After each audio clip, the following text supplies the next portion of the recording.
Texas Metal Show. I'm your host, John fucking Winningham, and on this episode we talk to Houston Proto-Metalers, Blues Funeral. Very excited about today's episode. When Elizabeth and I decided to start the Texas Metal Show, and I started compiling a list of bands, Blues Funeral was the very first band that I put on that list. I love these guys. Anybody who knows me personally or seen me at a show knows that Blues Funeral is probably one of the best bands in Houston right now, or at least I think they're one of the best bands in Houston right now, and this fucking album speaks for itself.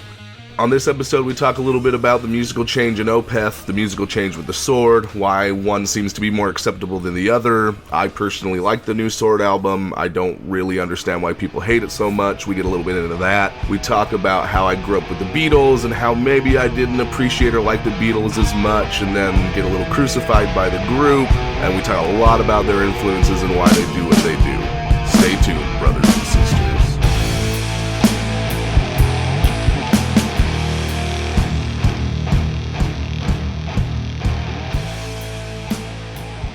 We're sitting here with Blues Funeral, and they all look wretchedly hungover, except for Gabe, who actually looks pretty good. Are you crazy hungover? I have a newborn baby, so... Fucking A. It makes it difficult. Something like that. He's baby. It's hungover, but it's baby hungover. Hungover.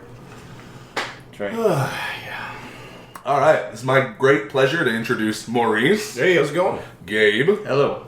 Corey. Howdy. And Jan. Shut up. And they make up the fantastic Proto-Metal, quote-unquote, band Blues Funeral. And I don't know if that genre tag is 100% can really cover what you guys do, but I'm kind of a genre guy, and I like to label and categorize things because it makes it easier for me to work with the music, and I know some people don't like that. So if you're okay with it, we're going to continue to call you Proto-Metal. That works. Can we insult you during the course of the You podcast? can do whatever you'd like. This is all about you and your beautiful music. Maybe we could actually make this a productive interview, possibly? I was just going to call him a pedant. That's fine. Oh. I'm sorry. Go ahead.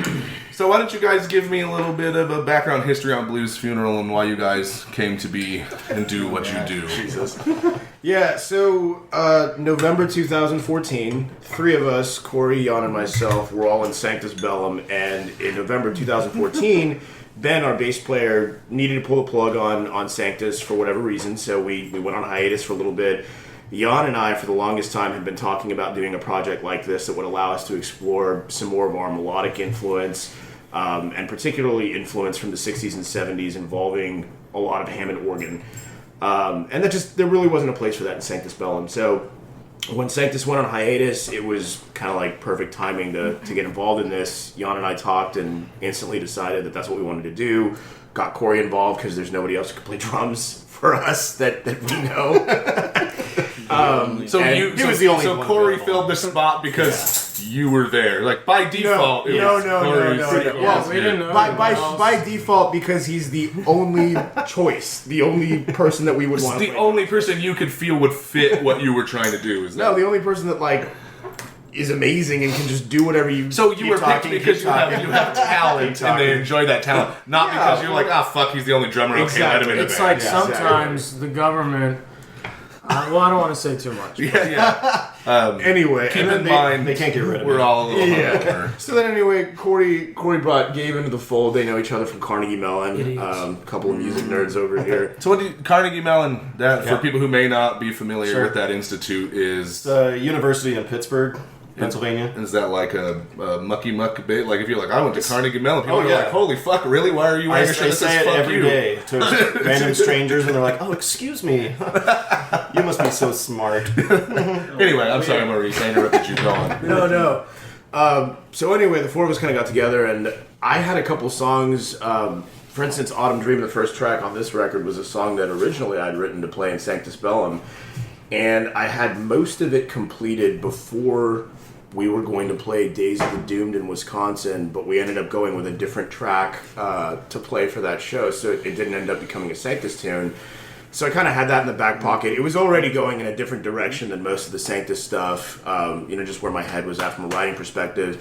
Jan brought the Search to the table, and the two of us met up actually at a Starbucks with a couple of acoustic guitars and arranged it. And he arranged it, really. We just played it, but... What did you guys have to drink? I think I had a latte that day. Oh. I don't know if it was soy. That's venti. adorable. I I love that. Skim. I'm a skim guy. Oh well, you have to watch your girlish figure. Yeah, that's right. I mean, That's right.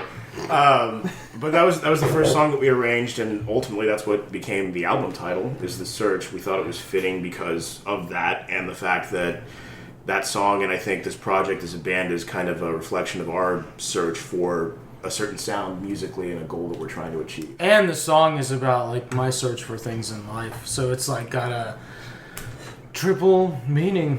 what kind of things? Be a bit more specific. No comment. Oh wow. Cock rings.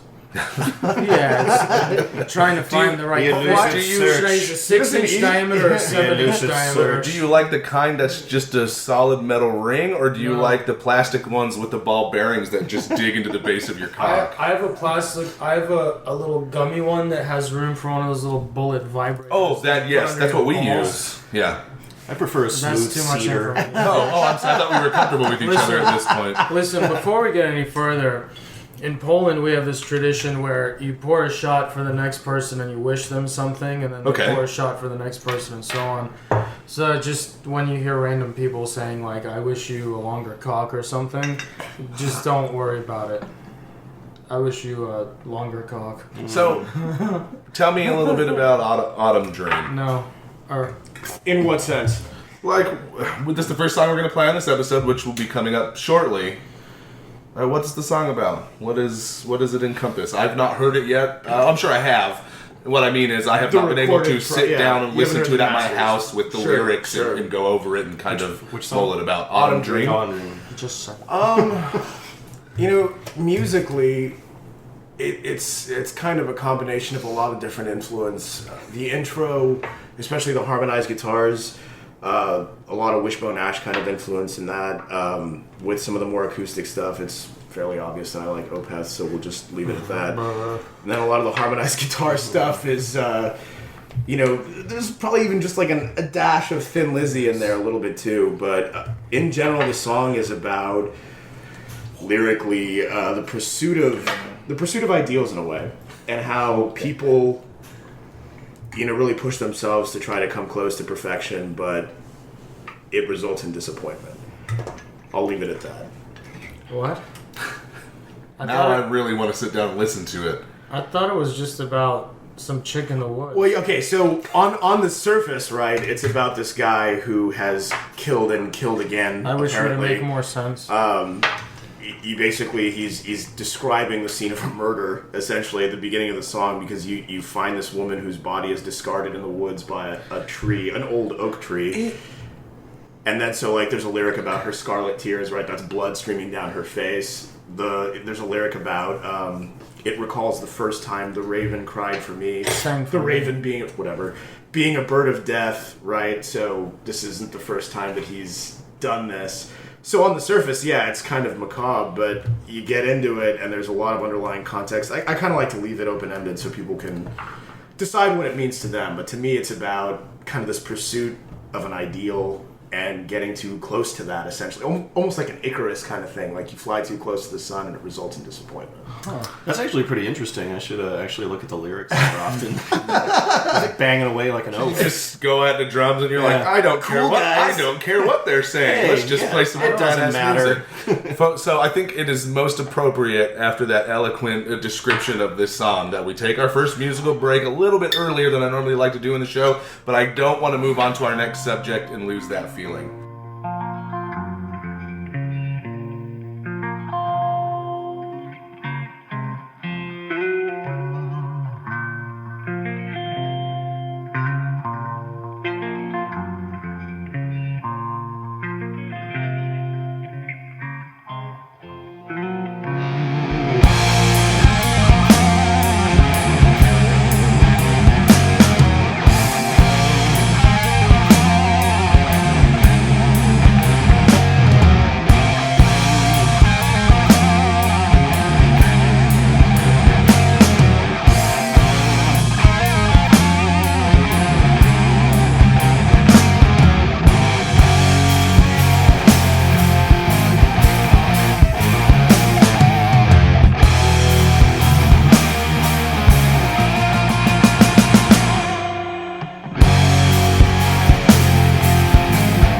Your frozen stare, a burden we will never share.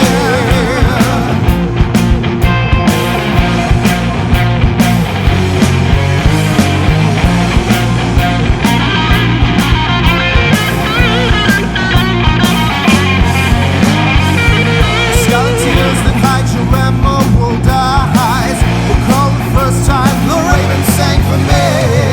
Somewhere inside there was a feeling of jubilee. Perhaps another lie about the man I used to be. Strange matters, leaves on the ground, place for me to search for peace. There is a hope that one day you'll forgive me for the pain I saw when I'm in a dream. My eyes closed,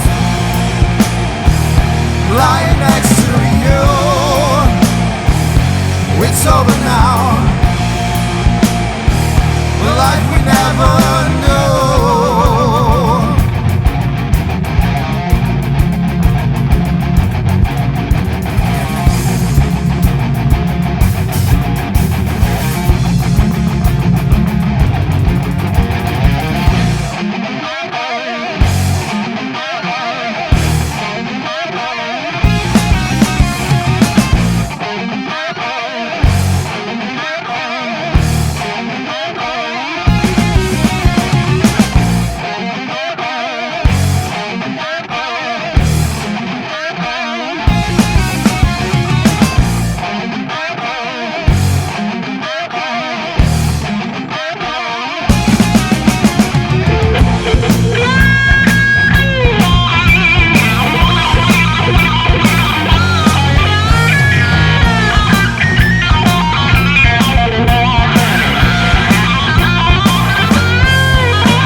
Dream off the new Blues Funeral record, The Search. And this is a wish to you, John, for a wonderful and prosperous podcast and more fuckery to come. Fucking Toast it up. Woo! Poured up cracker. This is going to be an interesting interview. We haven't even brought out the goat's blood yet. Just wait. And as a band, So- we wanted to wish Laura a happy birthday. Happy birthday, Laura. birthday. Spending your time with us. Hold on. No, it's I fine. I don't just- care. you don't care? Yeah. Never mind. So I'll give one to Jan. Let's stick with the That beer. is my name, yeah. Here you go, Jan. I wish you great success with this new album from your amazing band, Blues Funeral. Thank Interview over. Okay. So let's go back to something that you had talked about, something that you had just mentioned momentarily before we played your first song, when you talked about Opeth, and we were talking the other day on Facebook about the new Sword record. And if you listen to the Sword regularly and you're familiar with their back discography or their back catalog, what have you, when you listen to this new record, you might be a little disappointed because there was a fairly decent musical shift. This album is significantly different Yeah, it is. than... What was the album before that? Warp Riders? No, the album before that was Apocryphon, I think it was called. I don't think I've listened to that one. It's actually probably one of their best records, if not the best. So, if you're familiar with The Sword, you'll understand what we're saying. If you're not, check out their discography. They're a great band. But this new record has kind of taken some flack from the doom metal community, quote unquote. Well, the Sword in general is taking flack from the doom metal community. Yes. Just don't ask, really have to try too ask our hard. good friend Benjamin Yeager what he thinks about the Sword. So my point is, We're not friends. Opeth is one of your favorite bands, Maurice, and this is what we've Not talked one about. of my I'm sorry, favorite. I It is. apologize. It is his 100%. favorite band. Next to the Disturbed. This interview is over. I should have done my Do your research. I'm so Oh, sorry. Jesus, it's well documented. Next to Chumbawamba, they're my favorite band. Opeth is another one of those bands who made a significant musical shift, not maybe quite as significant as The Sword. I would disagree. You would with disagree? that. I would. Well, I feel like the musical shift that everybody wants to talk about is the fact that Michael stopped doing death metal vocals. Right. But if anybody even bothered to pay attention to the underlying musical influence that has permeated Opeth album releases since time immemorial, they would understand that this shit is not a surprise. Michael is a student of the 60s and 70s, so when Heritage came out, I was like, yup, that makes sense. Was waiting for that album. When Pale Communion came out, yup, that makes sense. And whatever comes out on the next album, I'm sure it's going to make sense to me. Yeah, I mean, even on their heaviest shit, they still add this atmospheric vocals. stuff, and they use like so much like proggy scales and little interludes and breaks and shit like that. Like Maurice said, I mean, yeah, it's a quote different. I don't know. I guess it's a different genre or whatever, but it's still them. Right. And what I'm trying to say is that they did kind of cut out this harder, whether you want to call it black metal, death metal, it's genres, whatever. They cut out some of the heavier aspects of their music, which I think is great. I think Heritage is awesome. Oh.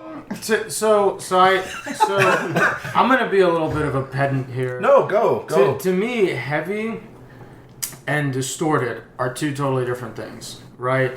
I mean, to me, some of the heaviest shit is like, I don't know, like old fucking blues from the 30s and 40s that just reeked of despair and sadness, because like that to me is heavy, right? I mean, yeah, you can plug in a guitar and turn the gain all the way up, but like I guarantee you can play certain things with a certain feel on an acoustic that are heavier than any like fucking distorted guitar. So like what they do, I mean, some of the songs that they have on these last two albums are like fucking, it's so dense. It's like, to me, that shit is actually heavier than like some of their earlier shit, because it's just so layered and dense and textured, and takes you not just into like aggression, which a lot of metal is, but into like some different realms, some different feelings, It's really fucking got some interesting, soul. man. It's just, I don't know. I'm an Opeth fan.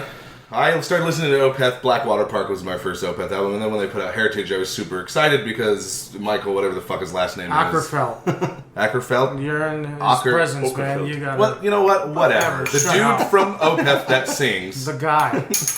his attitude is the attitude that I love, and it doesn't matter what musician it comes from, was like, hey, fuck you guys. If you don't like it, I really don't care. Because he kind of came out, and he didn't say those exact words, but he's like, man, if you don't like this new shit, like, suck a dick. Like, don't buy the album. Fat That's okay cock. with me. Yeah, a big, fat, veiny cock. Yes, But like mine. And my that point vein with running across comparing Opeth to The Sword is they're one of those bands that did something a little bit different that kind of pissed some people off. Obviously not you, my friend, because you were a huge fan. And not me, because I enjoyed, I liked the change. I thought it was a good direction. Better like it. So What is the Sword doing differently? that's what we were going to discuss next. The Sword has taken a lot of flack for changing their sound on this new record, and I'm not going to say it's as good as Warp Riders or fucking the one that came before it with the Sword in the Stone. What's anybody know? Their about name fucking is the Stone? Sword. No, but it's like a sword that's in the stone. And it's like godless something. There's like Yeah, lightning I and know what you're shit. We're talking about the Sword, aren't we? Yeah, we're talking about the Sword, but we're talking about The a Sword and specific album. Stone. Is that a different band? No. Damn it, Jan. You're Excalibur. Anyway, so why can a band like King Arthur Opeth make a somewhat of a change, which we've established may not be such a huge change as the Sword, and still continue to get praise on these new records, where the Sword comes in and does something different, and everyone's like, blasphemy! I can't fucking believe that you put out an album like this, because a lot of the stuff I've heard from people we know personally, I won't name any names, are like, fuck that album fucking sucks, and when the first time I listened to it, that was not my first reaction. My first reaction was, I kind of like this, and it is significantly different. To be fair, going back to Opeth for a second, I mean, that change, though it's something I understand and it's not a surprise to me, I think was a polarizing change for a number of their fan base. For the Sword, and I think this applies to any band in general, change is something that's difficult to welcome. In their case, I think it was a change in the production sound, it was a change in the approach to songwriting. You can't blame a band for trying to go in different directions, but as anybody who, releases music comes to find, people get accustomed to a certain sound and expect that sound. And when you don't give it to them, they revolt. I mean, there's They want wanna- to be purists. Yeah, they want to be surprised. They want to They feel like like any sort of change. oh, this is cool, it's new and exciting, but they still want to feel like there's this return to home. And I think maybe for some fans, that's the aspect of the change here for the Sword that's caused a lot of the uprising, the upheaval.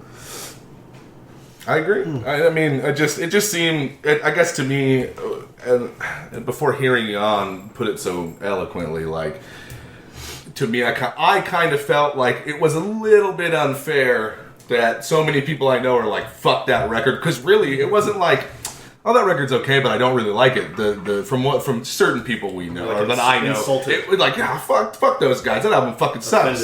And you're like, oh, is it that terrible? And like I said earlier, I don't personally think it's that terrible. I like the change, but the Sword is one of those bands for me personally where I normally won't listen to an entire album. I'll build a playlist of 10 or 11 songs pulled from various albums and do that.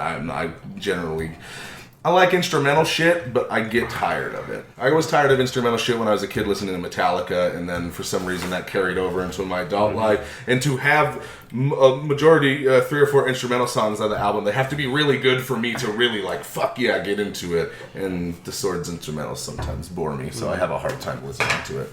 So I guess maybe I'm not as big of a Sword fan as maybe I made myself out to be earlier. I apologize to everyone. It's okay. Poser. I'm going to start listening to hip hop and pop. It's over between us. Can't take it anymore. You'll take it. I need another beer. On that note, Beer break. So for all of you listening out there, and I assume there might be 2 or 3, if we're lucky, maybe 5. Penis. I'm pretty familiar with Corey, Maurice, and Jan. We see each other quite often at shows, and I come to most of the shows you guys do because I enjoy Blues Funeral a lot. I would have to say, and I'm not trying to stroke your cocks, but you guys are probably my favorite local band. And because you guys kind of encompass a style that is a little bit more unique as far as our local scene goes. And even, I can't even think of a lot of mainstream bands who are doing what you guys are doing, and that may just because I'm not in the know. You may be able to point me in a direction of somebody, but your guys' music is fairly unique and it's different, and you're not doing the same thing everyone else is doing. We listen to a lot of doom, we listen to a lot of death, and we listen to like a lot of thrash and blackened thrash as far as within the local community. Laura and I do, and I love it all, but eventually you want something different, and you're like, fuck, I want to hear something different. Like, this is an excellent record, but I want to hear something more, and you guys brought that to the table for me. So I'm familiar with you 3 because I became aware of Sanctus Bellum when y'all opened for Pentagram. It was Sanctus Bellum, Venom, and Pentagram. And that fits. Yes. Venomous, yeah, Venomous. Oh, Venomous Maximus, I'm sorry. Not Venom. Venomous Maximus, not I would Venom. like to They open for opened up for Venom. us. Shit, we might not be alive after that, though. You weren't there the other night, were you? Or were you? I was in Austin. That's right. Working, again. I was drinking a lot that night, so I don't know who was there and who wasn't, but... So we go to the I show, know you were there. and my buddy Andrew, who I've talked to about, he kind of is the one who got me involved in the local music scene. Without Andrew, I would never have seen Project Armageddon, and Project Armageddon opened the doors to me for everybody that I see and talk to now. Atwood. Reed. Atwood, actually... Yeah, Andrew, I'm sorry. I started getting into, like, I met Andrew because one time we went and saw Iced Earth in, like, 2014, and they opened and they covered a Blind Guardian song. And, like, me and my brothers are big Blind Guardian nerds. They are my favorite heavy metal band. So, like, Conversation started. I talked to him and was like, that was so cool. I've never heard, you know, like... And then yesterday in our interview, he was like, oh, we did it on purpose. He was like, we play covers of specific bands to fit whoever's headlining, which I thought was really cool. Yeah. Because it made that concert experience memorable. Like, they had a band called, like, Revamp that has, like, a big, like, Amazon woman. They were okay. Sabaton was great. Of course, I love Iced Earth, sort of. That's a love-hate relationship. I digress. So we see Sanctus Bellum, and there's songs that are like, tentacle doom raining from the sky, like everyone's going mad, and I'm like, holy shit, this is super Lovecraftian. This is awesome. Like, I love this. So I went and I bought a couple of y'all's albums. I started listening to them, and I really got into it. And as you guys know, Return to Dust is one of the best doom metal records none of you have ever listened to. So when you listen to Texas Metal Radio 4 and we play 2 songs from that album, you need to make sure you purchase it, assuming it's still available somewhere. I think we still have copies of that album somewhere. So I know you guys what you do outside of work, but Gabe, I don't know really how you got involved with the band, how they went. I remember being introduced to you for the first time and you playing with Blues Funeral. Was there another bassist prior to Gabe and Blues Funeral, or am I...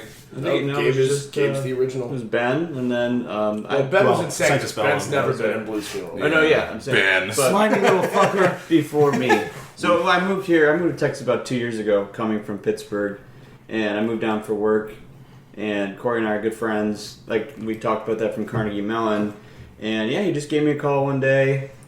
It's kind of out of the blue. Just, hey, do you want to join a band? I'm like, I just said yes, because Corey, I didn't even ask what kind of the realm of music it was. Over. I just had to speak into the phone. Yeah. It was like, you actually called him? Like, Yeah. this is the fucking 90s or something? Why don't you Well, I just sent a text him? telegram first. Carrier pigeon. Yeah, courier pigeon. Yeah. So what, Raven. Gabe, what's your musical taste when you're not, when you're just at home and you're taking care of your newborn child? Congratulations. Thank This is you. the first one? Yeah. This is number one for me. Oh man, that's Baby the good mama first drama. After this, it's easy as fuck, but the first I hope one's so. brutal. Yeah, like, it's I got my son honestly. home, and within 10 minutes of him being home, we were changing him, and my dog was all like, hell yeah, my little Charlie dog, he's a 7-pound dachshund, he was super excited. What is this? What's going on? And he's jumping at our feet. And I lift the dog up, and like we lean over the baby, and my son just pisses all up in my mouth, all up in my face, and all up in Charlie's faces. And we're like, what the Similar fuck? What an experience. asshole. Piss He's been drinkers. out for like less than 24 hours, and he's already pissing all over me. It's not something that happened often. Like, he got Good morning, Dad. prison? Yeah,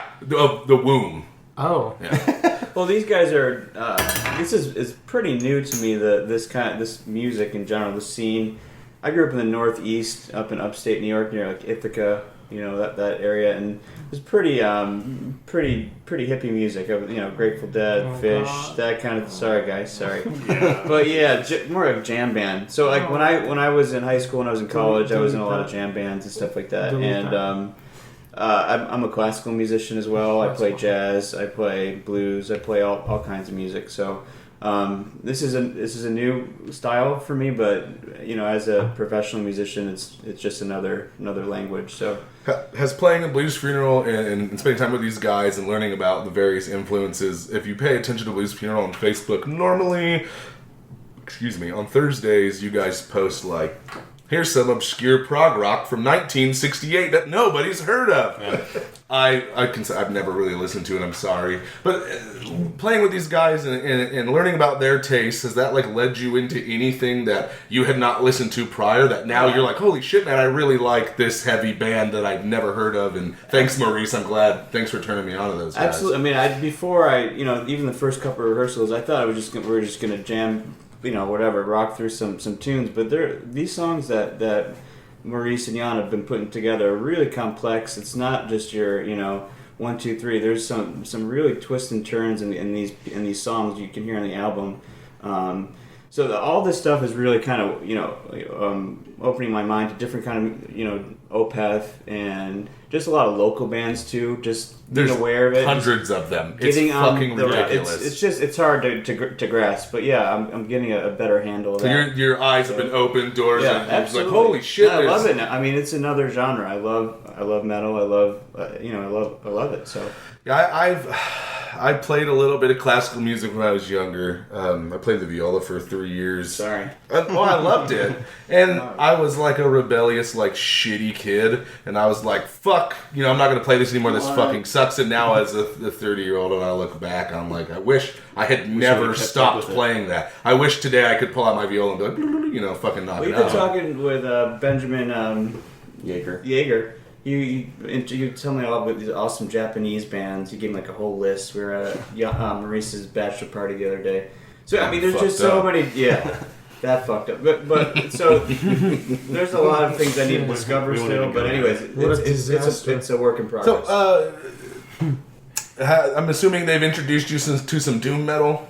Yeah. Can you go, hey man, is there a particular band that you can say, oh man, I started listening to like Pentagram or someone and these guys are really funny. Started out with Pentagram. That was the first song that we played. Child of Darkness. Yeah.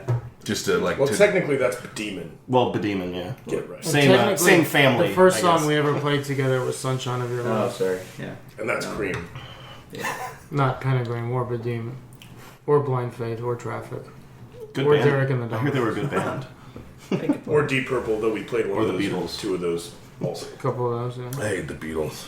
Are you fucking Are you serious? Hold on. Let me explain Interview why I over. say that. Are you a Rolling Stones guy? Growing up, my dad is a huge Beatles fan. Like, Yeah, he tried Beatles to are his fucking- number one He band. tried to teach you well. And And all of my life, we have just listened to the Beatles over and over. Good. So it's a little tired. That's- Yeah, it's really hard for me to sit down and listen to the Beatles now and not think like, my dad's shouting at me in the car. Like, they have this, I love my dad, and if you're listening to the show, I'm sorry you didn't shout a lot, but like, there's just so much play, and it was the same 3 or 4 albums over and over again. I just have a Which hard albums? time listening. I couldn't Early tell you shit or because I later don't shit? care. I love the idea of like, Mostly later stuff.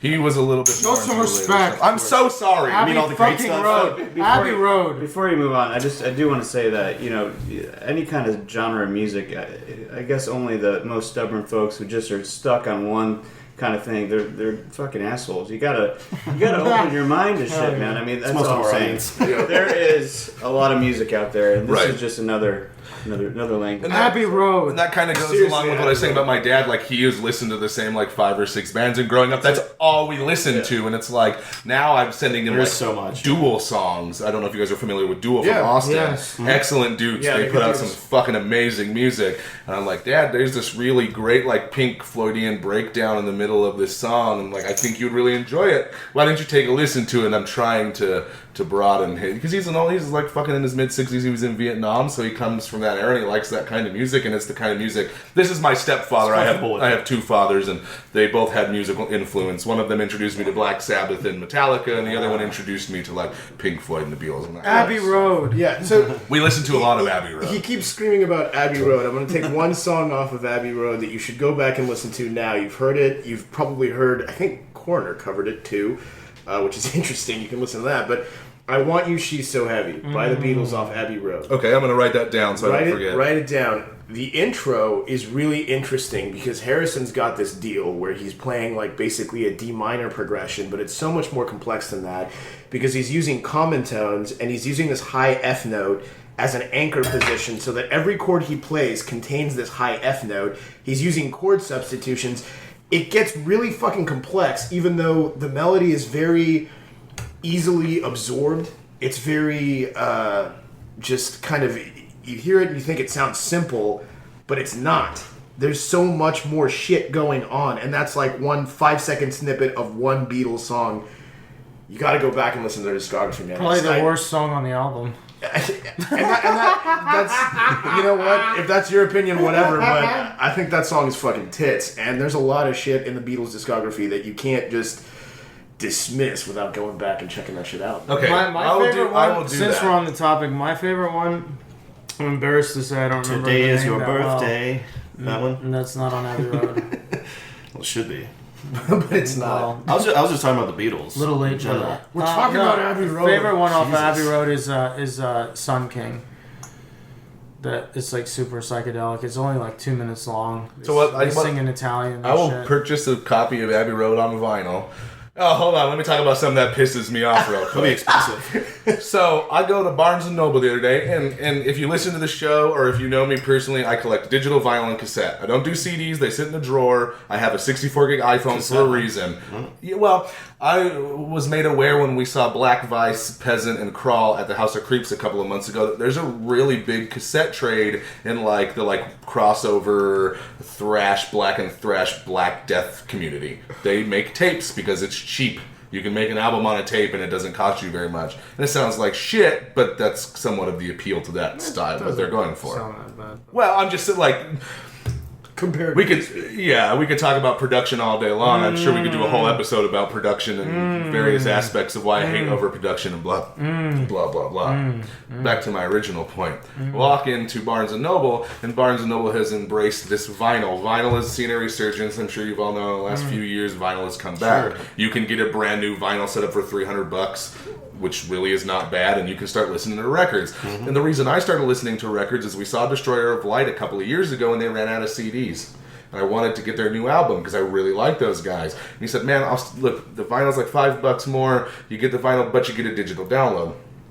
Okay, great, because I'm going to turn that CD digital anyway. And that's what sparked it for me. So they have like releases of Jimi Hendrix, Led Zeppelin, the Beatles, and I'm like, fuck, I want to get these because I want to listen to them. But I'm not going to fucking pay $47 for a goddamn Beatles album. I'm sorry. Like, Abbey Road didn't cost $47 when it came out on vinyl originally. I can only imagine. Abbey Road. Yeah, what did I say? What did I say? What did I say it wrong? said. Abbey Road, yeah. He just wants to keep saying, I thought I fucked it up. But I was so damn it. upset. I was like, because I'm not going to spend $50 on a goddamn 180-gram reissue because they're just raping the Beatles. Well, they know that people will pay for it. fucking It's hate an iconic album. Right, it. for me it makes me mad because I can even go back and if I look for more original stuff, like if I want to get like a second or third reissue, they're still expensive, and it's like, fuck me. Give me a reissue that's $20. No one wants to pay double the price for a reissue. That's bullshit. Music industry, you can suck a dick. Have you seen, if you go on YouTube and search monkey uses frog? That has nothing to do with what we're talking about. Have you seen it? Yes, I have. Hilarious animal videos. For all your listeners, I would highly recommend it. Because it's like 2-3 minutes long and it goes to town. It's pretty brutal. We at the Texas Metal Show, we don't condone rape, but sometimes we will laugh at it. Is that So let's not appropriate? No, it's wonderfully appropriate. Okay. Let's move on.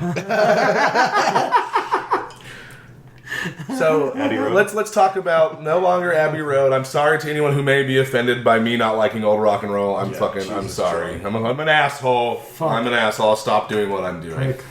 You know what? I think it's was Toxic Holocaust. Is that the fucking band name? thrash metal band, yeah. They said it best. Rock and roll is far too slow, and the adrenaline just doesn't flow. I've got heavy metal in my blood, and I'd like to give it to you if I could. Sorry, I fucking love that. I'd like to give it to you if I could. That's pretty awesome. Have you heard that song? It's called Well, you could share needles. Gamma Ray covered it. That's how I was made aware of them, and it is just basically like rock and roll sucks dicks, heavy metal is the best. And here at the Texas Metal Show, that's kind of our deal, but not really. I'm open. Really, dude, you're a I'm huge open to Uriah anything. Heep Shut fan. up. Shh. I've never heard of Uriah Heep. Yeah, shut Never. up, dude. Demons and Wizards don't even know what that You means. like it. You like it. I think you've asked me at least 3 times to cover the song "The Wizard," and trust me, I really want to. I do. I really want you to, and I have a couple of Yes records at the house. I mean, I branch out. Semen and Jism sounds kind of like Demons and Wizards. You guys could do a cover called Semen and Jisms and like change it up. Anyway, we're digressing. Let's talk about how you guys write songs together. Who's all involved in the writing process for Blues Funeral? Nobody. I do most of the songwriting. I tell these guys like what chords to play and riffs and stuff, and then and that pretty much gets built off of that. So Corey is the man. If you're listening, And then to I write the radio, lyrics too. yeah. Yeah. So I think the approach to songwriting is interesting. It's actually fairly collaborative, but probably the initial embryo, if you will, stems either from Jan or myself. Zygote. At least for the last 6 or 7 tunes that have been written, Jan and I kind of write most of the skeleton framework of a song and bring it to the band and basically say, this is the song. Then we start jamming on it as a band and things start to change as people start kind of adding in their own flavor and dynamic. I mean, with with Corey, I'll speak to my dynamic with songwriting with Corey. I really don't have to tell him anything. Like, I just bring Corey a song. I'm like, this is a song. He hears it one time, and he's like, cool, I know what I'm going to play. And then he just plays it, and it's usually perfect. Synergy. Yeah. We were hanging out at the Marty Friedman show down at the Scout Bar a couple of months ago, and we were having an excellent time, and Maurice was like, and we're like, let's get drunk, here's shots, and I bought him and turned down every shot. That does sound like something we'd say. What? Out of character. As far as what I do for a living, I make good money, and it allows us to afford a decent lifestyle, and allows us to put on the podcast, but when we, as you know, we go to a lot of shows, we cannot always drink at the shows, or else we don't have groceries and what have you, and I have a small son who needs my money for whatever reason. I don't understand what a 5-year-old's doing with money. He needs a fucking lot of it. Kids are expensive. Corey told me something. Maurice was just in a wonderful drunken state. Not a stupor, but this just glorious, energetic, sweaty drunken, sweaty aura, which is Maurice. That's me. That's me to a T. And Corey goes, I don't remember what Maurice was talking about. Something to do with guitar, and he goes, I understand. I speak guitar. I'm a guitarist. I speak guitarist. Those were the words you told me. He can say whatever he wants, and I know exactly what he wants, and I just go, and boom, it's done. Like, how long did it take you to learn to speak guitarist? Was that something that, like, just came to you naturally, or something you had to not really. I mean, it just comes from years of playing with bands. I played with a ton of bands over the years. Who else do you play with? Well, I play with Mr. Plow, which here in town. We featured on Stoner Texas Rock Metal Legends, Radio Mr. too. Plow. Fucking amazing. Love your guys' back-to-back shows, August 12th at the 19th hole, North Side, and then the following day at Petrol Station. The Brash 19th is putting on an event. August, okay, because August 12th and 13th. This won't release till July 30th, so keep that in mind if you're going to plug shows. Sweet. But yeah, with Justin, who is the singer for Sanctus Bellum. And then he had he started with Mr. Plow, like, it was probably like 15 years ago, something like that. And then they went on, life happens, they went on hiatus and all that, and Sanctus Bellum happened. Then when Sanctus went on hiatus, it was just kind of like, hey, let's, we've played a couple of shows with, under Mr. Plow, why don't we try and keep this thing going? And really, I was the inspiration behind that whole thing. They're like, this guy's amazing. Not to toot my own horn. You know what? Anything, we're going to continue to play music together. So then the bassist Greg, he started writing some new tunes, some new riffs, and we're actually coming out with an album, hopefully at the end of this year. Oh, great! That's very exciting. We went to Bayou Doomfest 2 a couple of years ago, and we had come like 5 minutes after Mr. Plow had stopped their set, and I had read a little bit about them online, and I was really buzzed. Like, fuck, we missed them. I ended up buying all our records that day, and I really enjoyed Mr. Plow a lot, and I like that they're coming back and they're making new music, and you guys are going to be doing new things. It's cool. This episode is not about Mr. Plow, god damn it, I'm sorry I let that happen. It's about Blues Funeral and Sanctus Bellum and Opeth. Yeah, it was cool for me. I was a fan of the band as well. Oh, actually, that's even better. Yeah, Ben introduced me to them when we were going to college in the early 2000s, and I saw some shows and became a fan. So it was pretty neat to be able to go and jam with them, and they dig it and everything. So how do you? Okay, you are a. Correct me if I'm wrong. Emergency nurse. Yeah. RN. Mm-hmm. So you're probably pretty busy when you're at work, I can only imagine. Yeah, you can say that. Play with Blues Funeral. Uh-huh. I assume you would play with Sanctus Bellum again, assuming there would be some shows in the future, which absolutely. I've heard there may be a possibility for more shows, which, Ben, if you're listening, you have fans who want to hear your music. Just, if you're listening. Who's Ben? And Blues Funeral. Yeah. Who are going, like, you guys just recorded your first album, you're gearing up to do some shows. How do you do it? How do you play in two bands? Find the time. And save people from dying? Do you have a family? Well, I'm starting to build one right now. I'm engaged, actually. So he's getting married in October. Getting married congratulations. in October. Marriage is not a terrible idea. Idiot. Yeah. Got a 4-year-old stepson, Travis. He's how does that do? Like, how do you guys have a good relationship? Oh, it's amazing. I come he's from just a the coolest kid. With a stepfather, and I love him, and he could have been a total dirtbag, and he was not. Yeah. So I mean, I think of him like he's my own blood. Fucking A. Because how long have you been involved in his life? Since he was 2. So My- about 2.5 years. My stepfather was, I would say 2 or 3. I'm sure if my mom was sitting here, she'd be like, well, no, but I'm pretty sure it's 2 or 3. And Yeah. he's been an excellent influence. It's kind of cool to get in like early on, you know. Well, 'cause like he knows me as far as he can remember. Yeah, because I'm the same way in my family. I have a stepmother who's passed away, and a stepfather, and they've both been around since I was like 2 or 3. So there are no memories of my life without these 2 extra people. So in some ways, I'm kind of lucky because I had 2 sets of How many 2 parents do you different have? sets of parents. Yeah, a mother and like 2 fathers, but then like a stepmother. So that's kind of John fucking is cool. like the Spoiled progeny brat. of Genghis Khan, so he's probably got like fucking 300 mothers somehow. Like, I wouldn't doubt it.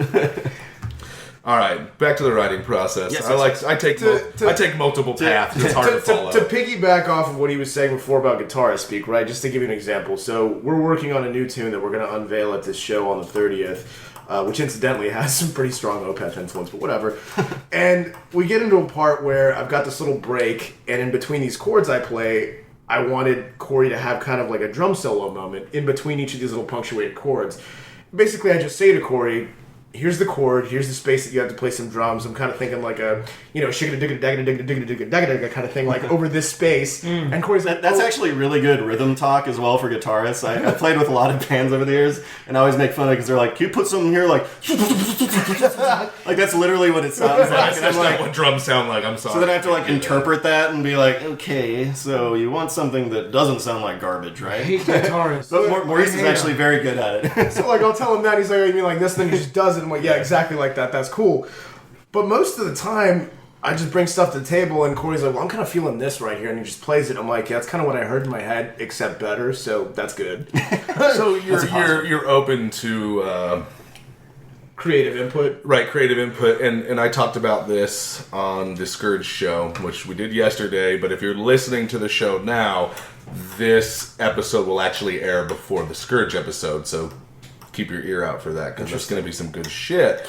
I'm a big Phil Anselmo guy. We talked about him earlier. Is just I love Down. I was listening to Down before I even knew. He pointed at my shirt when he said Yes, that. I did. He's wearing a Down 3 shirt.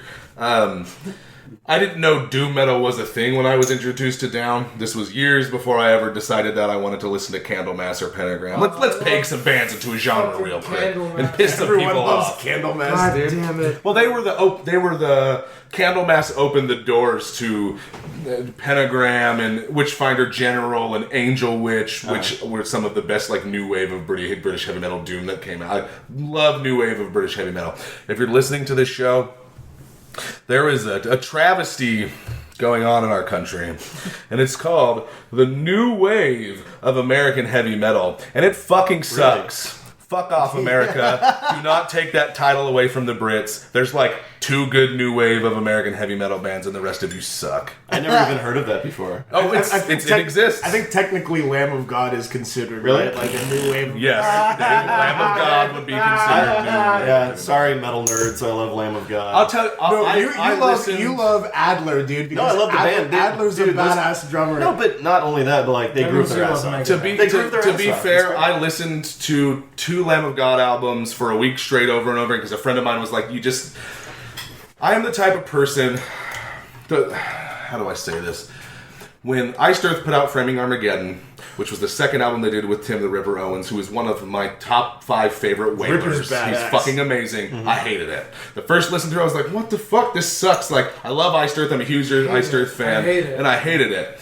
Now, about a year or 2 later, I came back and I put the album on and I thought to myself, what was I thinking? Like, why did I originally... And I did the same thing with Bloodbath. The first time I heard Bloodbath, I did not like them. And then a couple of years later, I returned to them and thought to myself, were you dumb? Like, were you just really stoned or drunk? Must have been, because Bloodbath. So I can listen, you know, I am not against listening to something like Abbey Road again that I haven't listened to in years Abbey Road. and listening Here to we go. it differently. And so I couldn't tell you the Lamb of God albums, but I have a friend of mine who's really big into them, and he was like, dude, you can't just hear 1 or 2 songs and hate them.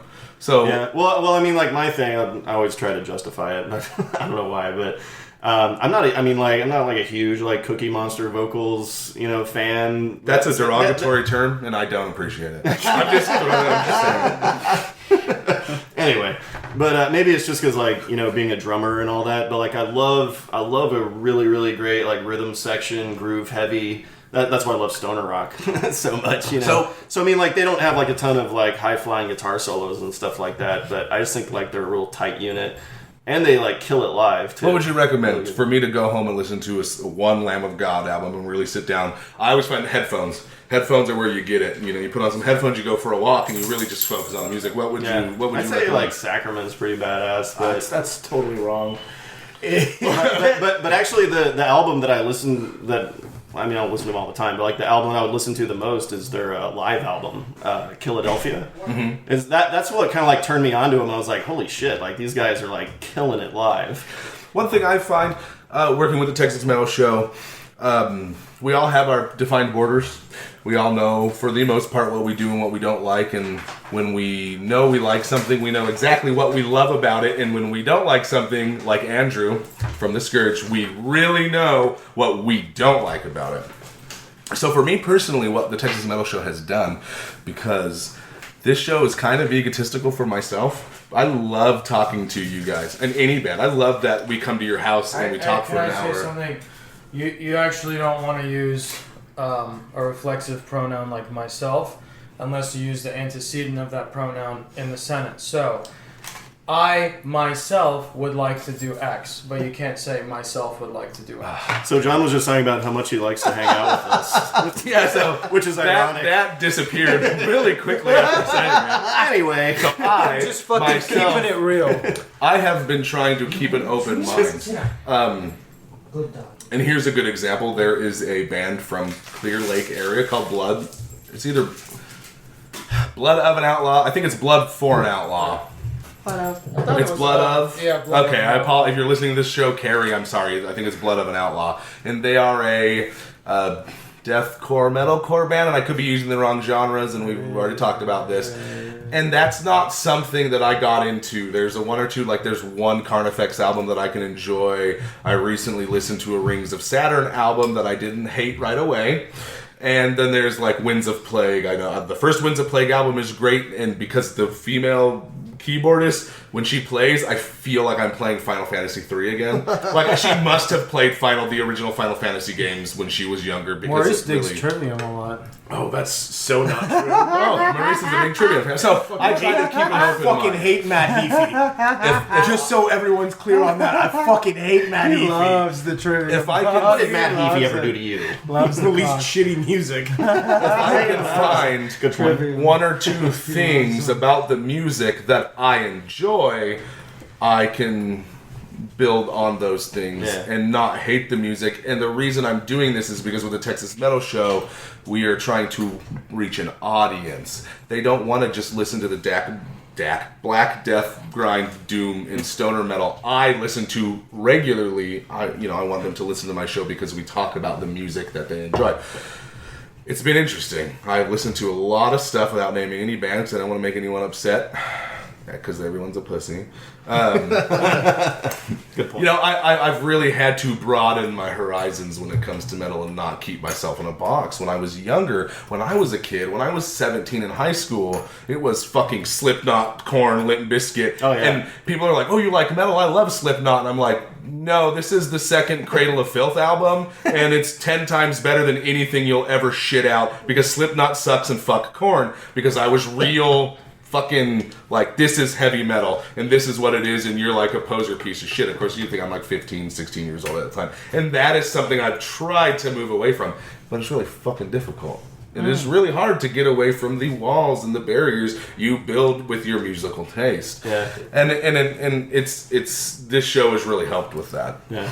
I was in high school in the late 90s, and I just remember thinking, like, so this is my generation's music that's going out there. It's all like Creed and POD and like When I was like those 11 and bands 12, I that you loved Creed. those bands you mentioned as well. You know, Just a kid. I was just Yeah, like, you know what's hilarious? so though, jaded. Is that like you listen to that shit compared to today's shit, and you almost wish for it. You're like, Yeah. fuck, I wish Scott Stapp wasn't No, fat you, and crazy. you honestly you do. I mean, for all of like Creed's shortcomings, I don't know why he doesn't do it with Creed, but like Mark Tremonti He's is a actually good an guitar amazing player. guitar Yeah. player. You see some, Cool. but anyway, Seriously, Tremonti Creed, can play. Yeah, but Creed had the songs weren't the worst. They had some interesting changes, some interesting progressions, whatever. Compared to what's coming out today and being called rock, it's really gone a lot downhill. I mean, there is. I will say that with the advent of craft and hipsterism and so on and so forth, that there are a lot of bands that are coming out that you'll hear on the buzz or something that have more of an old school vibe to them. Maybe they're Arctic not. Monkeys would say would be a really good example of that, because they play this weird, and once again I'm a labeler, this neo blues. They have this really bluesy sound, but it's not as satisfying, but it's got elements. The influences the elements are kind of coming back, because I think people in the industry are, they cater to the lowest common denominator. You kind of have to if you're trying to Nickelback. There you go. Appeal to a mass audience, but I think Five Finger Death Punch. on some level, people do want to hear something interesting. So every now and again, a band will come out that is whatever. But if you listen, that's why you can't say all music that comes out today sucks. You have to say all music that's popular today kind of sucks. Yeah, exactly. Because the shit that comes out, there's so many, just in Houston, there's so many fucking amazing bands. Yeah, I know. I think we're in a really exciting time right now where there's so many good bands out there. Somebody else had made that very same comment. Just from playing a show, I'll see a band that I've never seen before, and all of a sudden it's blown away by these guys, I don't even think of the mainstream, I guess you can call it, pop music. I don't even really consider that, what's going on in music today. It's just a thing that'll always be there, But it's whatever. Well, there are people come out saying "Oh, rock and roll is dead," blah blah blah, blah, that sort of thing. They're talking about Billboard Top 50. I don't even listen to that shit. There's so much stuff out there right now.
You're supposed to say that was Planet Void, or All right, That was the sound of a cricket. you're supposed to say that was Planet Void. Did I do good, Planet Corey? Void. That was excellent. Did I do good, Dad? Couldn't have done it better myself. Do you Shut up! Take him in the back and beat him Put on Abbey Road as a child that he is. Daddy's drinking, don't bother.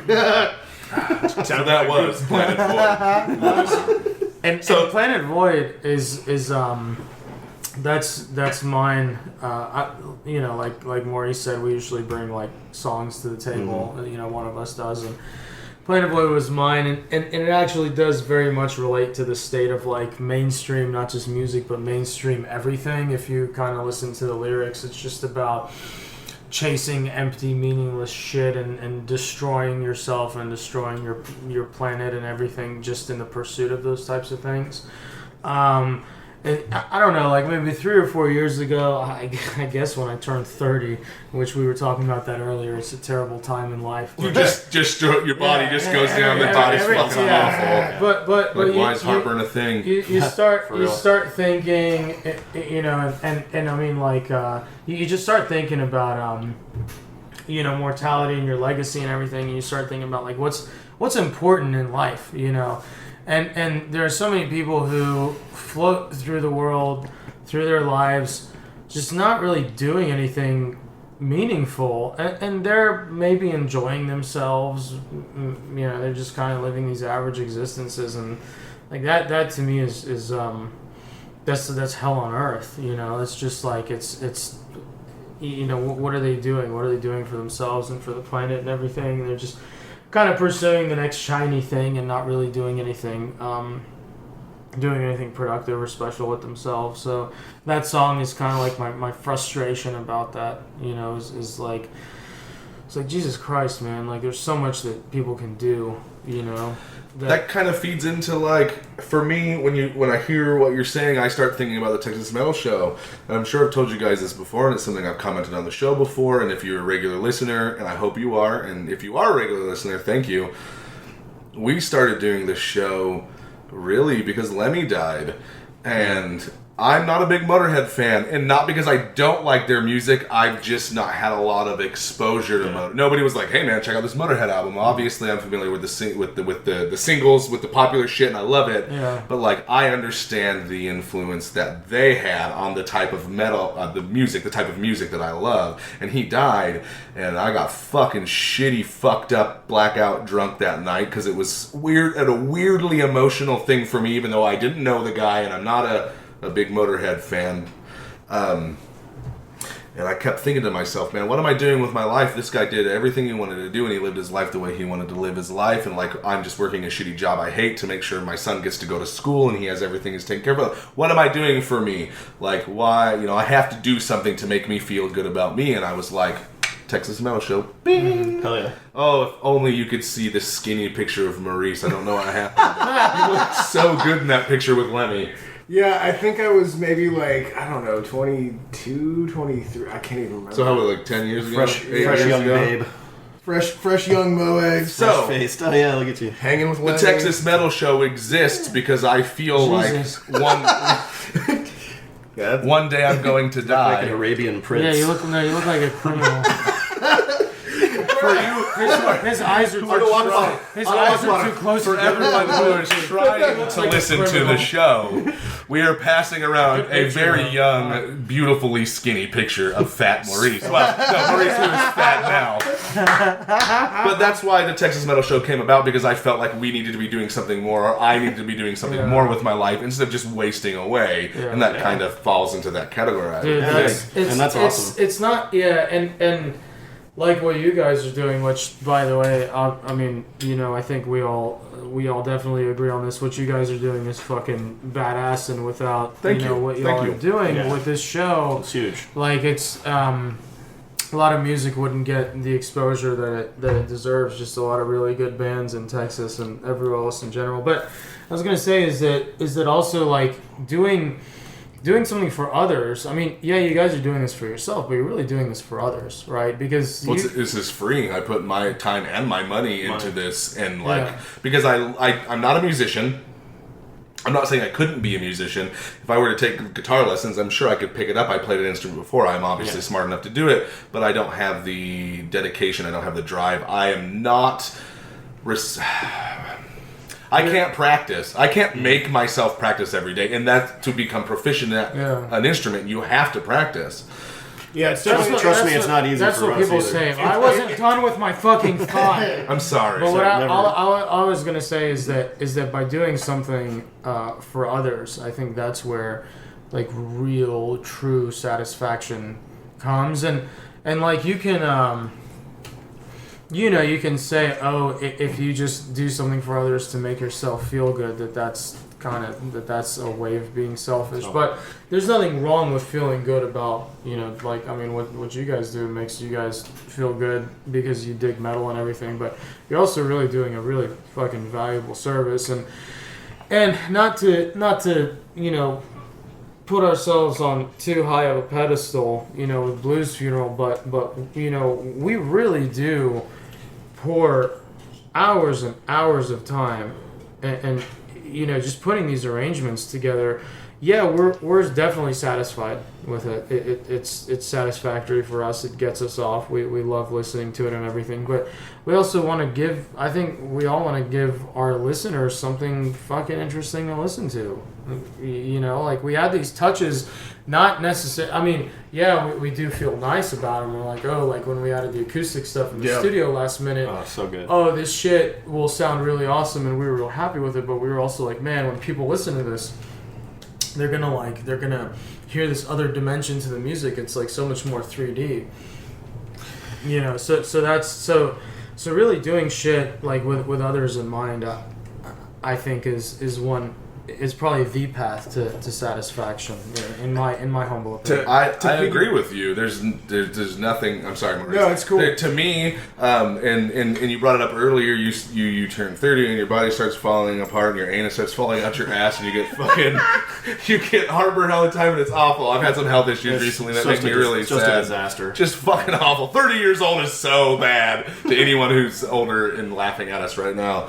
At the end of the day, and as far as I go, like, and this is something I have been thinking about often, and I have a child, and so that kind of makes me think about it more. Like, I'm going to die one day. Like, we are all going to die. Fourth. There's no escape. What? That is the curse of being alive is death. I didn't know that. Whoa, back up. And on my deathbed, Can you go back 3 slides? I have to be okay with the type of person, and this is me personally, I have to be okay with the type of person I am and the way that I treated other people, because if we don't, and this goes back to something, I don't know if you saw, I posted something on Facebook yesterday about, like, we have differences, but that doesn't mean we can't love each other and be friends and that kind of thing. Like, ultimately, I think love, whether it be like romantic love between me and Laura, or like the love of a friendship that me and Jan have, we can't.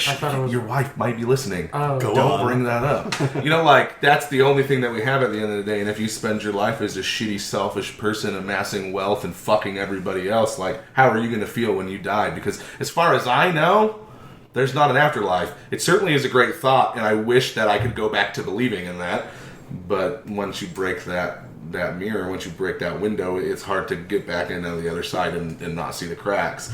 So you have to be okay with who you are. You have to be okay with how you lived your life. And that goes for me. I think regardless of your thoughts, because we disagree on that, but regardless of your thoughts, as far as what afterlife goes, on all that shit. Well, you still have a limited amount of time on this planet, right, with these people, with these circumstances. Recently, in the last 3 or 4 years, a wonderful friend of mine's mother died of cancer, and it was like, hey, rare cancer, not much we can do about it, and it's all over you. Like, you got, like, hey, congratulations, you pulled the lottery card that gives you the shittiest type of cancer you can get, and there's nothing we can do. You have 6 or 7 months. Yeah. And this woman was real close to me, and I lived with her for a while, and she treated all of us children like her own. Like, she treated us like we were her kids, and we loved her to death. And I went to go visit her on her deathbed because my buddy was like, you got to come see her. She's not going to last much longer. If you don't, you're going to regret not talking to her. And she sat down, and one of the first things she said to me was, she goes, John, am I going to see you in heaven one day? And I was like, oh my God. I said, Mom, I said, I love you, but I don't particularly believe in that thing. But maybe, maybe one day, maybe we'll meet. And there is part of me that felt like that would be kind of cool. But then there's that part of me that's like, you're a fool! How dare you believe in such foolishness? It's a rough inner battle. I have a fair amount of experience dealing with death and all that, working in the emergency room. And it just becomes brutally apparent, how little time that you have in this world. Like I had this one patient where he was up talking, blah blah, then all of a sudden he started to get septic and just died within minutes, really quick. His whole family was in the room too. It sucked. But I see stuff like that all the time, and just how I guess just callous it is. I mean, he was there 1 minute, and then the next minute there's no there's no comfort, no but just boom, you're gone. Yeah, and so it goes back to what Jan was saying. What really trying to make everything count. We're here and. And that's why Blues Funeral that's why we're trying to make interesting music. Fucking good. Because we're all gonna die. Yeah. Interview over. That's the truth, man. And then legacy too. Putting stuff down on record to me is just the coolest thing in the world.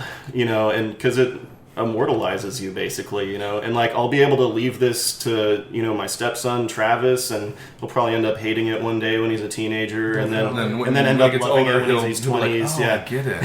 Oh wow, he was right. But you know what I mean? Like something cool. If somebody writes a book or makes a movie or whatever. Just to be able to hand that down to your kids and everything, I think is pretty sweet.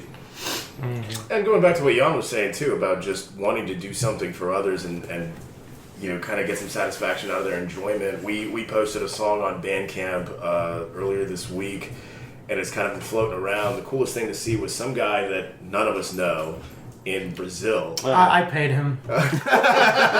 He's a bot from the Philippines. Yeah. I paid him 100 reals. This guy in Brazil, he got a hold of the Bandcamp, whatever, instantly liked the page, started sharing it everywhere, and I saw this post that he had posted within some sort of secret Brazil. It was Brazilian rock chapel is basically what it translates to. And in Portuguese, are you fluent in Portuguese? I'm not, but I can speak Spanish, so I can understand what he wrote. And in Portuguese, he wrote, "This is an insane." First word was basically some variation on "shit!" ! This is an insane variation of Purple, Sabbath, Prog, fucking good! ! That was the construct of this guy's sentence, and I was just like. Man, seeing that, some cat halfway across the world that none of us know that got a hold of this. Has never seen us. Just got a hold of this, heard it, liked it, felt compelled to share. I was like, that is cool. There are definitely a lot of people out there who want to hear more intricate shit. People are hungry for complexity and structure and stuff like that. And you bring that to the table. We try. But I think, and as a non-musician fan of music, I think you guys do an excellent job. I've been a big fan since the fucking first time I saw you live, which I can't recall when the first show. What was your first show? When Blues Funeral? Actually, our first show was at the Revention Center. We played for at least 500 people. For what? What was we were opening the Houston Roller Derby. Yeah. Oh yes, you're right. Okay, yeah, we talked about this. And we got a shout out to our friend Tiffany for hooking that up. Yeah. She's a crusty though. Yeah, she's a total crusty. A crusty falls off for every step she takes. But I mean, it was crazy because we were just we had literally I think we played 4 songs. We played The Search, Autumn Dream, Child of Darkness, and one other one. Yeah. And we played 2, since our songs are fucking 6+ minutes long, we could do that. We played, they were 15 minutes before, and then 15 minutes during halftime. And so we were alright, that's 4 songs, basically. And it was interesting because there were a lot of scheduling conflicts and various shit, and we were about to change different dates and stuff like that, and whatever. And we played it, and then right afterward, the board of directors decided that they didn't want to have any other bands playing. So it was a real, just kind of whole shot, a once in a blue moon type thing. And we got to play the Revention Center, where I've seen Megadeth and shit like Crazy. that. I mean, Right, I think we were all at that very same Megadeth show. Yeah. Yeah, it was very like rock star, like That's way cool. it's- hitting the kick drum, yeah. and the whole arena. Yeah, it's like cool. you hear yourself talk in the microphone not only through the monitor, but literally through the whole venue, like check, and it was for like we all have different ways of managing our jitters when we get on stage and stuff, and this was our first show as Blues Funeral, so I was a little nervous and shit, and I just like picked like one person in the crowd to like kind of focus on as if I were singing to them. I couldn't even make out her fucking face. That's how big the venue is, She was like on the top balcony there. It was badass. But I would say that was like a sneak preview kind of teaser show, because you had to pay to actually get into the roller derby thing, and people are more expecting like a show, not a roller derby thing. So our first real show, like at a venue where there were other bands Well, it was playing at the $9 time. beers. That's the distinction. It's Yeah. $9 beers. Was at Fitzgerald's, and that was with Night Demon and Venomous. Yeah, it was for the And- Firewalker CD release. Oh, we were there. Badass Yes, that was a show. great show. Night Demon, And then, holy shit. sadly, originally I was a little disappointed with Firewalker, but it grew on me the more and more I listened to it. Yeah, and that was when a lot more That was people the very came out first to show see I us. remember. Yeah, and there's footage of the entire show on YouTube. I'll still watch it every once in a while because like it's fucking magical. Because like I actually and I should thank my parents for this, of course. When they did it, I was pissed, but when I was 11 or 12, I would like build guitars out of Legos and dance around to Billy Idol videos and shit like that. And I really wanted a guitar, and they were like, "You need to like learn how to play the piano first." And actually, this piano here is the one that I learned to play on. So they had me take piano lessons, and I can play by ear. So I didn't learn any of the theory or anything. I knew how to read notes, but I just had my teacher play it, and then I would like puzzle it out that way. And then finally, and this is important because this is the upcoming 20-year anniversary of when this happened, on December 16th of '96, after my last day of finals in the winter semester of freshman year. We were supposed to get my first guitar, and my dad he did it on purpose, obviously, but he almost missed the turn into Guitar Center. Back when it was on Westheimer and whatever. But we finally got his Squier Strat and a Fender amp that since then I've given away. And, that was when I actually started playing, and I picked it up fairly quickly, but, I would listen to shit like Kill 'Em All and be like, oh, I could pick this up easily. Yeah, that's one of the best Diamond Head albums ever. What? Kill 'Em All. It's one of the best Diamond Head albums not written by Diamond Head. Oh. It's fucking amazing. That's not a just derogatory making sure- comment. That is a making sure huge you're praise. You got keeping really tense there. He's like, oh, who's Diamond? Who the Have you fuck? heard of Diamond Head? Yes. Oh, okay. Just making sure. I was worried. Yes. I'm sorry. I threw the whole fucking... I love Merciful Fate. Anyway, and I tried playing along to it, and I was like, okay, nope, never mind. I need to learn a little more. And then I went to jazz band, and I was like, oh, I can read music, whatever. And it was a total fail. And that was when I actually started getting into the theory and stuff like that. Mm-hmm. And then years and years later, I started thinking, oh, you know what? I did take all these lessons. I have some muscle memory, so I need to do some piano stuff again. So actually, Blues Funeral, other than some piano recitals and shit that I've done, Blues Funeral is actually my first time ever playing keyboards live in front of people. Not too How shabby. did that make you feel? It's scary. It's scary, because obviously there's a little drinking involved. When you play shows, So you were an experienced, as far as I know, stage musician, performer. Yeah, exactly. I played guitar for years. Vendetta Diabolique, you've played with, who I've never... Do you still play with them? Do they still do things? We average like a show a year or something. So, and then, of course, Sanctus Bellum, Blues Funeral, and I'm sure there's more that I'm not aware of. Yeah, in college, We started playing Corey, together in college. yeah, Corey was one of, like, we literally were like Spinal Tap. We had like 8 or 9 drummers in my band Redline in college. It was kind of college rock stuff. It was, I like to think of it as a test bed for a lot of stuff that we now do. It's when I was experimenting with tapping and heavier shit and melodic shit and just figuring my own taste out or whatever. But yeah, I've played live. I mean, I had high school bands too, so I've played live pretty much for about, I'd say 17, 18 years, but never keyboards live. And that was just nerve-wracking for you? It was interesting because I can, another interesting thing is that we tune down a step. So anytime he says, oh, you play this D, it's actually C for me. You gotta transpose whatever. right away. Yeah, so I have to transpose, like, and since everyone tunes down, it falls on me to be the one who transposes, not forcing them to, right? But yeah, it was kind of nerve-wracking, especially at the Revention Center. It was the first time I'd played any keyboard instrument live for 15 years, and it's in front of fucking 500 people. And I'm just like, oh god. That's why I had to focus on the thank you, unnamed lady with short hair in the upper left mezzanine. But since then I've kind of grown into it a little bit, for sure. And this is funny to me because I would never. This is the first time I'm actually hearing this from him. I never would have known that. And you guys are practically homosexual lovers. Yeah, and the first Practically. time, Yeah, it's practically business. if the wives are listening, whoops, they knew. Yeah, It's not everyone knows. It's not a secret. It's not a surprise. But fucking, so I can't remember how many years ago this was now, but it's been a few. Jan bought a Hammond organ, which is in his music room back there. I helped him move it in here, and for a New Year's party, a bunch of people were here, and he had the bright idea. He's like, "Hey, let's get Sanctus in that living room, play, and just get wasted and have a good time." I'm like, "Oh yeah, that sounds like a blast."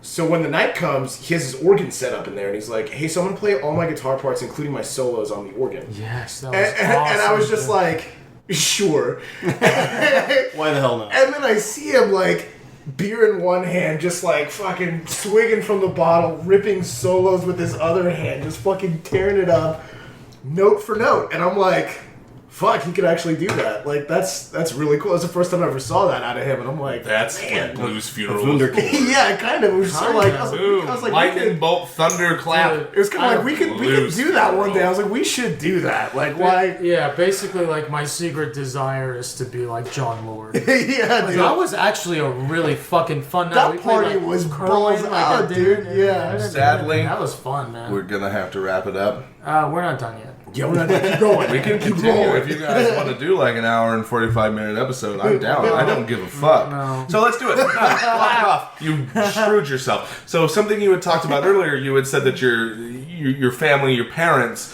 had decided that it would be better for you to learn piano before you play guitar, correct? Yeah. Which is weird, and maybe not weird, but coincidental. One of our idols, Zakk Wylde, would give the very same advice to learn to play piano before you learn to play guitar. I would- Why is that? What's the correlation there? I'm not a musician. I did the same thing. I mean, you wouldn't think like piano and drums, jive, but I just wanted to play an instrument. And so, like, when I was in elementary school, I did 3 years of piano lessons. But I always recommend that to, all parents and stuff like that. Start by playing piano, learn the theory, get hand-eye coordination, because you're doing, two hands, they're doing separate lines. As a little kid, you Yeah. can't fuck up when you just play the piano, right? You just Yeah. you put your finger down, you play a note. So it's very concrete especially for younger people learning. Oh, you can fuck up. I fuck As up. opposed but, to I like as far as violin. playing the No, instrument, it's very simple. piano is. I think you guys would all agree. Piano is not the first instrument, but it is the master instrument. Well, yeah, I mean, It is because No, it is. there's so much, not just the skills like Corey was talking about, but if you just visualize it, how the sharps and flats are all black keys, and The white keys are the white natural keys notes. are the Yeah. naturals and shit like that. And it has the widest range, and it has the most capability, right? I mean, on guitar, the most you can play is 6 notes at a time. On a piano, you can theoretically play 10. Or if you lay your head down on it, you can even play more. That's how my little sister used to play. Yeah. That's how I finished the solo to The Search. I've seen it live. Yeah. It's really weird. It's just a great foundation instrument. It's the instrument, and that's how that's how you know. Like one thing that really impresses me about Corey is that he's not. A lot of drummers just play drums, but Corey's not a drummer. He's a percussionist, and percussion instruments include things like the marimba or the xylophone, which have a keyboard layout. You just hit them with little mallets or with your fucking dick or with the bones of your vanquished Are these enemies. instruments I'm not finished. we might with the see bones of your Blues vanquished Funeral? enemies. Actually, throwing some vibraphone in there definitely wouldn't be out of the Baby question. legs and shit. Bang, bang. Where can we import baby legs? Do you know a guy? There's a guy in Malaysia. Why would you import them? He's my baby leg. Well, because- dealer in Buy Malaysia. American. That's the way to go. Just go to an abortion clinic. American legs. Okay, let's talk. But anyway, yeah. So that's one thing that you can tell someone's a true musician If they is play that- piano, Well, is that you don't is play that- piano. Fuck you. Yeah. Well, but that he's not just restricting himself to the. Because drums are a percussion instrument. And They're there's not- several they're not the percussion only instruments. percussion What's your instrument. favorite percussion instrument outside of drums? Cowbell. Drums. Corey can speak for himself, okay? I just like how fast Corey. Drums. Guitar Abbey singers- Road. X for Fate. Guitar singers Pentagram. Got to sail I'm stroking out. on drum machines. So we can literally go by drum machines. Well, right actually, now. besides drums, of The course, Mahler hammer. I would have to say timpani, or it's like kettle drums in the back, and that's actually what I did. Like I used to play with the West Virginia Symphony for a couple of years, and so I was back there, in the tuxedo, playing the timpani and all that. But that to me is like I get the same rush playing that as I do, playing metal. You've played in a fucking symphony. Yeah. And now you're playing shitty venues for 5 people. It's more than if it's been a blues funeral show. You know, there's at least 9 people in the crowd. That's awesome. It depends on how you look at it. Like Gabe and I come from the classical world, and I mean, really, really amazingly talented people, but like a lot of times they'll tend to like turn their nose up to like what we do metal wise. Like they just kind of laugh at it. Like it's not serious. I have we try to counteract that. a friend, quote unquote, who is a fantastic singer. He does real deep, Operatic. Peter Steele. and if you mention black metal, death metal, anything with harsher vocals, that shit fucking sucks. It takes no talent. Fuck those guys. And this dude is an amazing voice, but I hate that attitude because it blocks you off from experiencing new things. It's like it's like people who say Abbey Road. It's like people who say that making electronic music or making rap takes no talent. Okay, That's well not then true. fucking Not try at it. all. Yeah, Then exactly. Try it. Try rapping. Because Vendetta Diabolique, like you mentioned, just to plug them a little bit, that's my industrial side project with Doomstress Alexis from Project Armageddon and Doomstress. And, making that shit, you can use samples, like where, but people think, oh, it's just a drum loop that's already programmed and instrumentals that are, or riffs that are already in the computer. No, I mean, you literally have to write it out note for note and arrange it. It is like being a composer and then a conductor saying, all right, I want this string to swell in here, I want these little beeps here, or whatever. Like, yeah, there's some mindless electronic music out there, but there's fucking mindless metal music out there too. Let's Death be Punch. honest, yeah. Fucking hate those guys. Sorry. We're on the same page. I'm there. sorry. I don't think anyone here has any love for Nobody fucking is not going to offended. defend them. Hold on now. This record's real good. It was written by someone else. Yeah. Sorry. Sorry. But I also, I mean, these guys probably don't even know it. I played in a band with a guy named Von Wanner. His real name is Vahaligan Wallen, who was when I met him when we both went to Rice. He actually holds the Virgin Islands long jump record. He injured himself though doing track and field at Rice, and he kind of like switched to music. And I played in a band with him. He's like a rapper and a singer, and he can sing like that kind of like Caribbean type shit that somebody like, I don't know, Sean Paul or Shaggy wishes they could do. And it was actually a lot of fun, because it was like rap rock, but it wasn't like Limp Bizkit rap rock. It was, because I came from like a jazz, blues, classical background, so I would like try to make it more interesting and shit. It was a lot of fun. I think we played like one show, one or two shows or something like that. It was pretty cool. And I saw firsthand, like, fuck, man, if I tried to rap, I mean, this guy could rap like a fucking machine gun. He had some great lyrics, like referring to vagina overdoses and stuff like that. Ooh, you know, like sexy. Yeah, he has since been, I guess, kind of born again. So now he devotes his time to more like Christian rap pursuits and stuff like that. He's like, Is pussy not Christian? It is if you're married. Only if you're married. Hey, dude, You can bury dude's yourself got, in a Dude's pie. got 4 or 5 kids, so he's doing He's something. banging it out doing- at least he's- 4 or 5 times. He's definitely banging it out. Yeah. So what's the future for Blues Funeral? Don't sigh at me. Fuck, winning it. What is it? I'm so sorry. I'm done. I quit.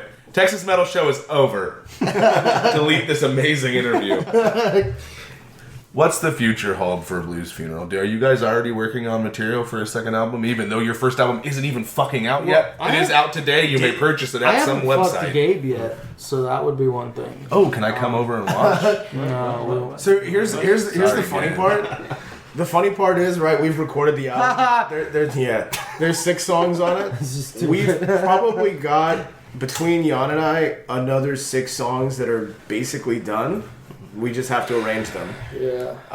And we're in the process, actually, of working on one of said songs that's going to be debuted at our CD release show on the 30th. So if people are there, they'll get to hear some new July shit. 30th, Rudyard's.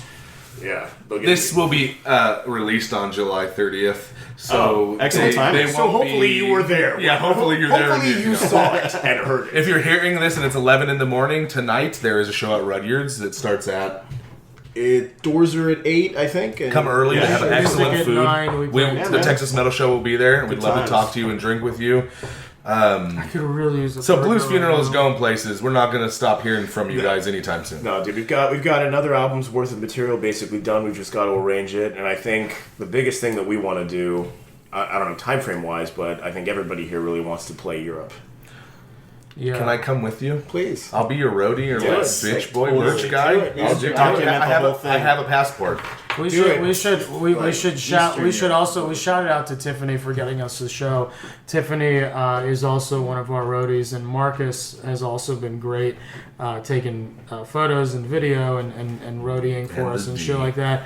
Also, Corey's brother-in-law Graham Adams shot a lot of really good footage of us in the studio, which is really cool. And I do feel we should give a shout out to that big oaf, Ben Yeager, who's the bass player in Sanctus Bellum, because honestly, without him, first of all, Bellum wouldn't exist, so we wouldn't have gotten back together with Corey musically. But second of all, Sanctus Bellum actually, at first was Ben and this cat, Doug. I met that guy. Yeah, and He's they a jerk. No, I've never met Doug. If you're listening to this, I'm sorry. I've never fucking met you. No singer, no drummer, and then I came on and he was like, but look, this has got to be a real Doom project, you know, none of your art rock pretensions or Jane's Addiction influences or whatever. I was like, all right, whatever. You like Jane's Addiction?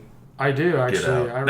I actually really dig Dave Navarro because, just as a side note, like when I would play stuff in Redline, people who listen to like metal and heavier music would be like, man, you solo like Dave Navarro a lot. And at that point, I took that as a compliment. So I think anyone would take that as a Yeah, compliment. He's a talented musician. pretty cool. Even if you don't like his music, you can't say he's not talented. yeah. And he's Uh, fucked Carmen Electra, and I don't think he has any STDs that I know about. So Yeah. good for He him. gave me Congrats. herpes. We have a story. Teflon Dave. But anyway, but anyway, so then Sanctus Bellum was like me and Ben. We had this dude Jim as the singer for a little bit. That's right. We then had Justin, who's the amazing. singer, Oh god, yeah. who played drums for us at first, and then we had this cat Derek for a little bit just as a temporary thing. Wait, to get Justin played drums? yeah, I didn't know that. before Derek, yeah. Oh, that's fun. And then we brought Corey along, and we played as a 4-piece once, and Maurice was actually at that show at Rudyard's, our first show.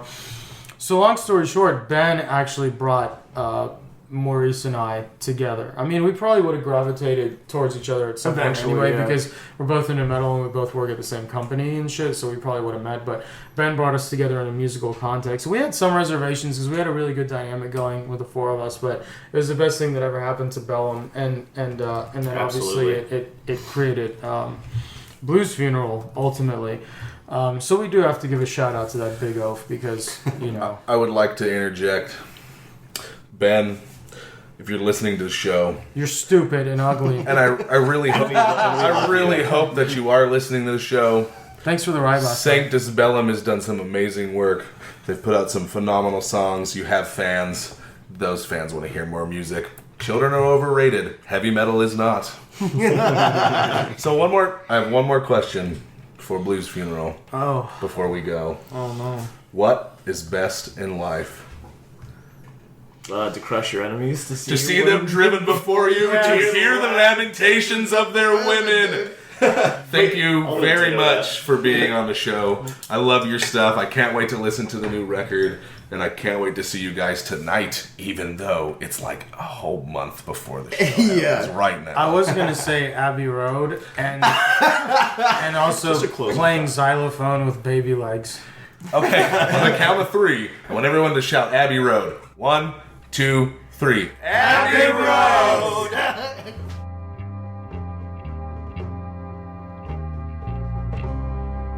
I hope you all really enjoyed our episode of Blues Funeral. Once again, I want to extend a big thank you to everybody who listens to the show. We really appreciate it.